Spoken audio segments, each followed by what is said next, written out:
Watching, just showing off some ideas for you to cover up your well. Most people have the little wishing well.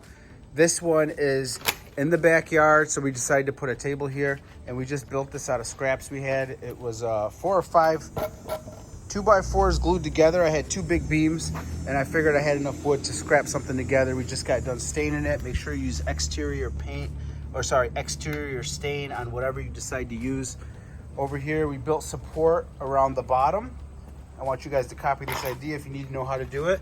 And we also got support on the top. Same thing going around the top. And this thing is solid. It's a beast. It's gonna last years and years and years. It is treated wood on the outside, and on the inside it is not treated, but we stained it and it's not touching the floor. So that should give it about a good 10 years or so, being that it's not gonna penetrate the wood because we're gonna keep staining this every year. On the bottom here, I cut out an angle right there with a 45, use a chop saw sliding. Make sure to use a 10-inch blade. If you're cutting 2x4s at an angle, it will give you that cut where you can just cut it like butter and not have to worry about it.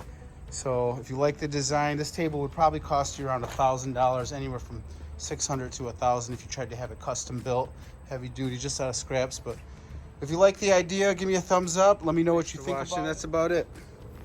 Let me know if you have a better idea to do back here. Let me back up so I can show you guys. Really looks like over here, standing right there. Check that out, guys.